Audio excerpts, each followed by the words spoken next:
নমস্কার বন্ধুরা, শুভ সকাল। আশা করি তোমরা সকলেই ভালো আছো, আমরাও ভালো আছি।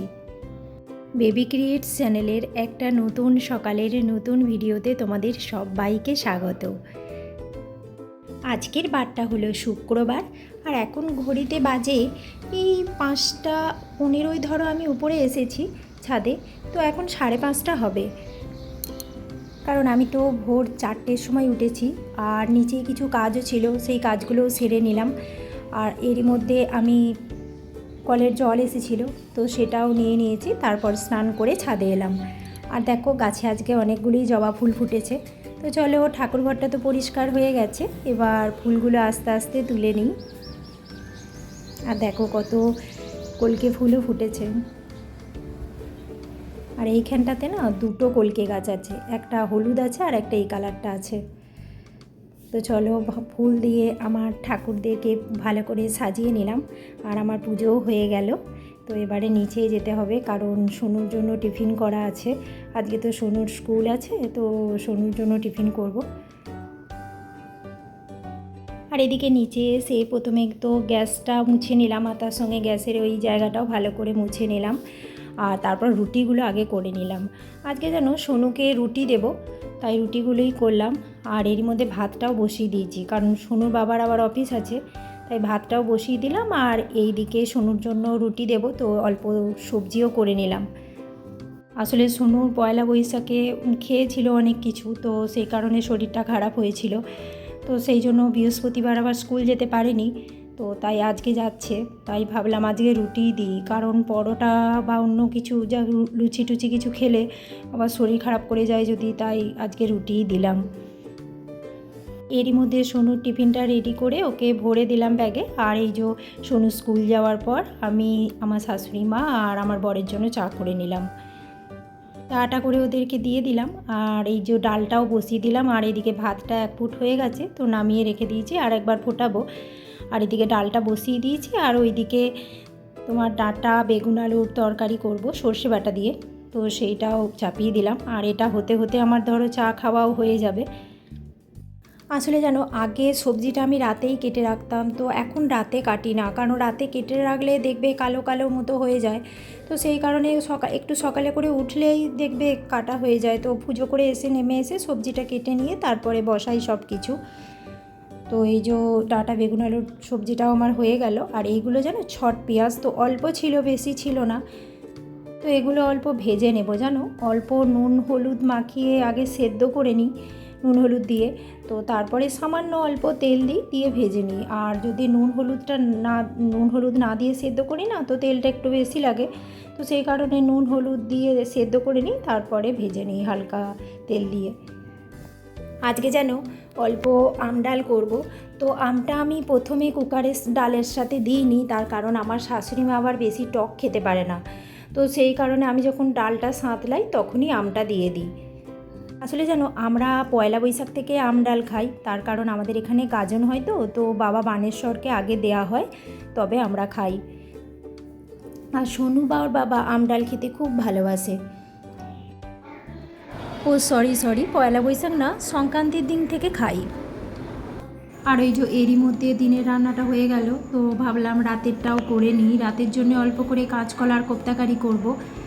তো কাঁচকলা আর আলুটাকে সেদ্ধ করে নিয়েছি, আর অল্প পেঁয়াজ কুচি দিয়েছি, রসুন কুচি দিয়েছি, আর অল্প লবণ দিয়ে দিয়েছিলাম, আর অল্প ভাজা মশলা দিয়েছি। আর আমি যেন এই পেঁয়াজ রসুন দিয়ে কিছু রান্না করলে তখন দিনের রান্নাটা কমপ্লিট হয়ে যাওয়ার পর রাতেরটাও করে নিই, তার কারণ রাতে আবার গ্যাস মোছার ব্যাপার থাকে। তো পেঁয়াজ রসুনের রান্না হলে আমি দিনেই করে রেখে দিই, তবে যেন সময় পেলে করি। তো আজকে দেখলাম যে দিনের রান্নাটা তো 9টার মধ্যে হয়ে গেল, তো তাই ভাবলাম যে রাতেটাও করে নিই। তবে কোনো দিন যেন যদি সোনুর বাবা চিকেন নিয়ে আসে, তখন রাত্রেই করি। আর এরই মধ্যে সোনুর বাবা অফিস যাবে, তো তার জন্য ওর বাবাকে ভাতটা দিয়ে দিলাম। ও আবার 10টার মধ্যে বেরোবে। তো এদিকে কাঁচকলার কাবাবটা হচ্ছে, আর সেই জন্য ওর বাবাকে ভাতটা দিয়ে দিলাম। তো চলো, কাঁচকলার কোপ্তাকারিটা হয়ে গেল, আর আমি গ্যাসটা ভালো করে মুছে নিলাম। আর ওদিকে বাসনগুলোও ধুয়ে নিলাম, যা বাসন ছিল। আর এরই মধ্যে সোনুর বাবাও অফিস আসতে গেছে, তো আমি এবার উপরে এলাম। ঘরগুলো ঝাড় দিয়ে দেব আর অল্প মুছেও নেব। সোনুর বাবার তো অফিস ছিল, তার জন্য আমাকে সকালে উঠেই রান্নাটা আগে বসাতে হয়েছিল। আর সোনুরও তো টিফিন করতে হয়, তো তার জন্য আমি উপরের ঘরগুলো ঝাড় দিতেও পাইনি আর মুছতেও পাই না। তাই এখন এলাম, ঘরগুলো অল্প করে ঝাড় দিয়ে দেবো আর মুছেও নেব। এখন তো 10:30 বাজে, তো এখন জলখাবার খাবো না, একটু পরে খাবো। আমার শাশুড়ি মাও একটু পরে খায়, মানে এই তোমার 11টার সময় খাবো, শাশুড়ি মা আর আমি খেয়ে নেব। তবে জানো, এরই মধ্যে রান্না করতে করতে একবার উপরে এসেছিলাম, আর উপরে এসে বিছানাটা তুলেই গিয়েছিলাম। আর জানালাগুলো তো এখন খোলাই রাখি, কারণ এখন তো প্রচণ্ড গরম, তো জানালা আমাদের খোলাই থাকে। আর গাছগুলো অল্প করে জল দিয়ে গিয়েছিলাম। এখন যেন ব্লগ করার মতো সময়ই পাচ্ছি না। আসলে ভিডিওগুলো শ্যুট করি, কিন্তু সেগুলোকে এডিট করা, তারপরে এডিট করে ইউটিউবে আপলোড করা, তো সেগুলো করার মতো এখন আর সময়ই হয়ে উঠছে না।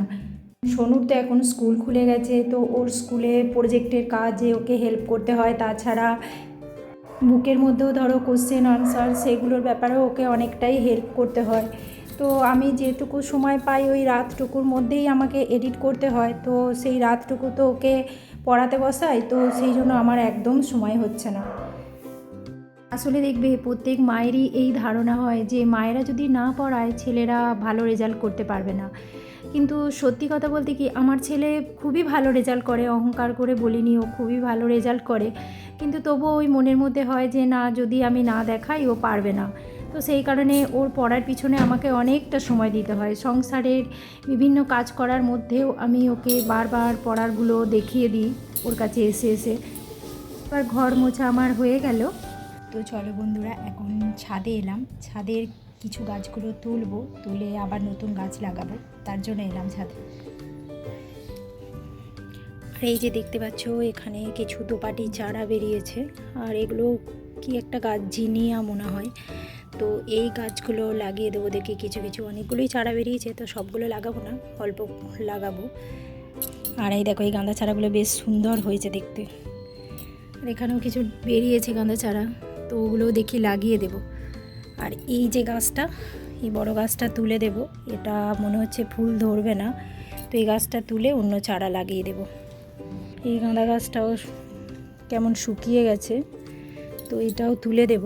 আর এই যে পিটুনিয়াগুলো ফুল ধরছে অল্প করে, তো এই পিটুনিয়াগুলো যেগুলো খারাপ হয়ে গেছে সেই গাছগুলো কিছু করে তুলে দেবো। আর দেখো ডালিয়া ফুলের গাছটা, তো ডালিয়া ফুল তো আর ধরছে না, কুড়িগুলো রয়েছে কিন্তু ফুল ফুটছে না, তো এটাও তুলে দেবো গাছটা। কুমড়ো গাছটা কেটে অন্য গাছ লাগিয়ে দেবো। তো চলো এবারে এই কাজগুলো সেরে নিই।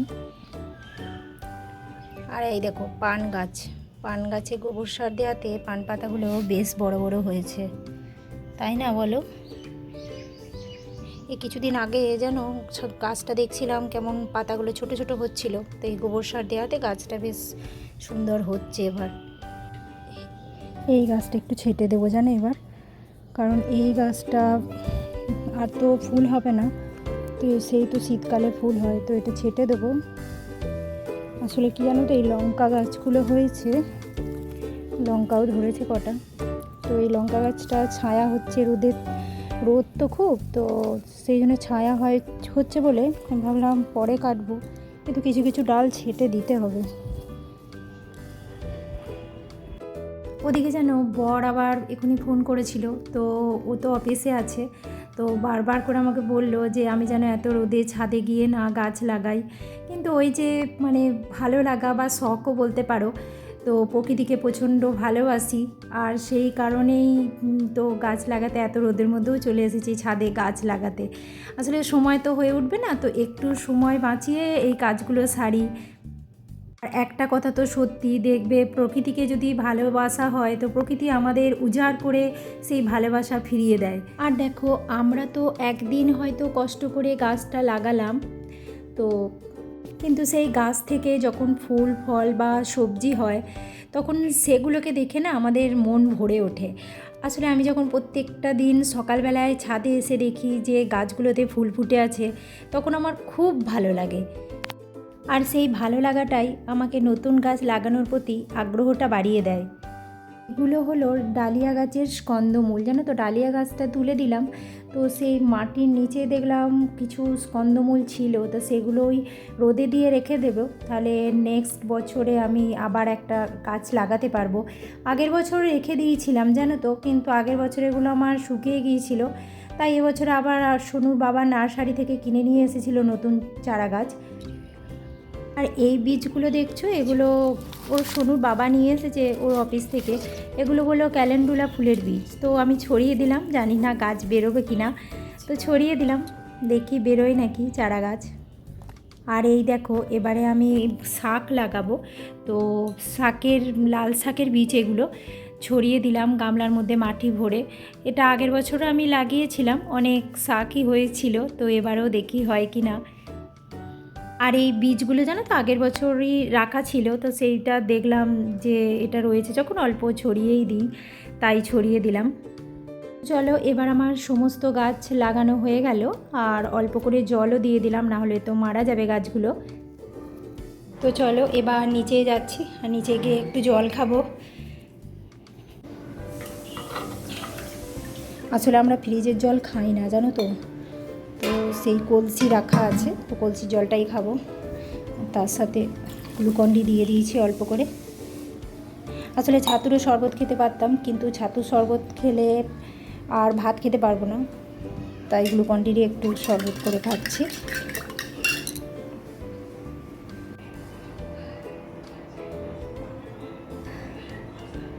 গ্লুকন-ডি জলটা খেলে ভীষণ এনার্জি পাই।